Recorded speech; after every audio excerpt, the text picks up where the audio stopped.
नमो नमः। त्रिपाठी मनीषोऽहम्। अहं भवतां समक्षे समासप्रकरणं चिन्त्वा उपस्थितोऽस्मि।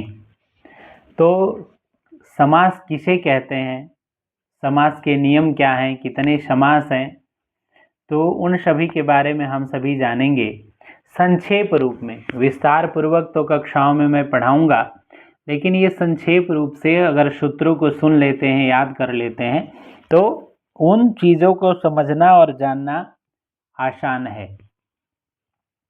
तो समास कहते हैं किसे या किसे कहते हैं, तो शम सनम समासः। शम सनम समासः। कति भेदाः, तो पहले तो 4 भेद हैं। ठीक है, 4 भेद हैं, कहीं कहीं 5 भेद भी मिलता है। ठीक है, तो अव्ययी भाव, तत्पुरुष, बहुव्रीहि, द्वंद्व। ठीक है, ये 4 भेद हैं समास के। और तत्पुरुष का ही भेद है कर्मधारय, और कर्मधारय से निकला हुआ है द्विगु। आई बात समझ में। और एक न्य समास होता है, नय।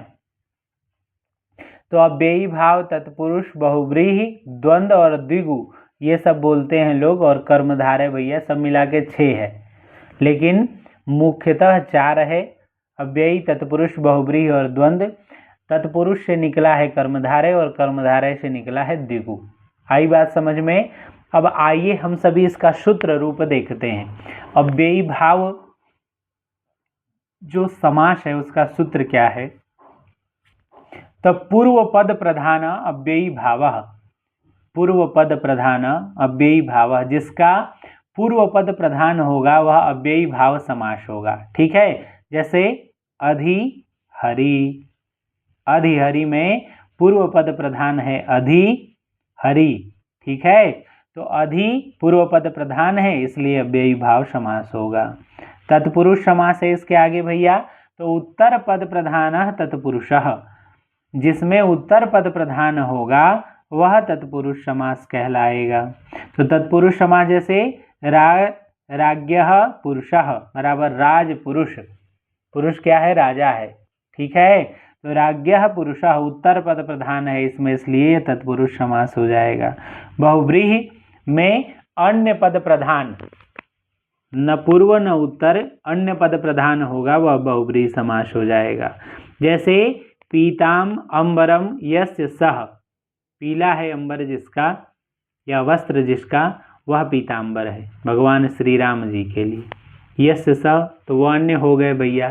पीतांबर। लंबोदर, लंबा है उदर जिसका, गणेश भगवान, तो इसमें हो जाएगा बहुव्रीहि समास।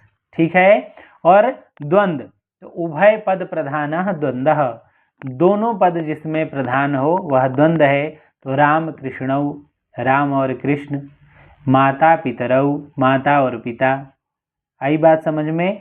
तो इस प्रकार से ये समास, उसका सूत्र और उसका एक एक उदाहरण मैं आप सभी के सामने रख रहा हूँ।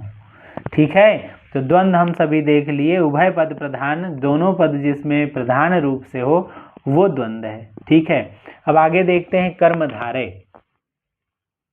ये तत्पुरुष का भेद है भैया कर्मधारय। तो उपमानोपमेय, उपमानो उपमेय कर्मधारय। तो घन इव श्यामः, इव, तो घन इव श्यामः बराबर घनश्यामः। ठीक है, घनश्याम जो है भैया कर्मधारय समास हो जाएगा। और द्विगु करें कि संख्या पूर्वो द्विगु, संख्या पूर्वः द्विगु। संख्या से पूर्व भैया द्विगु मतलब संख्यावाची जो शब्द होगा उसमें द्विगु समास होगा। जैसे पंचपात्रम, पंचरात्रम, पंचतंत्रम। ठीक है, पंचाग्नि। तो इन सब में क्या हो जाएगा भैया, द्विगु समास, क्योंकि संख्या पूर्वे द्विगु, जब पूर्व में संख्या होगा, संख्यावाची शब्द होगा। और कहीं कहीं निषेध भी है अव्ययी भाव समास में, अभी मैं सूत्र आगे बताऊंगा। तो इसमें द्वियमुनम, तो उसमें द्वि देख करके कहीं द्विगु समास न मार दीजिएगा। द्वियमुनम में अव्ययी भाव होगा, कैसे होगा वह सूत्र से सिद्ध करेंगे।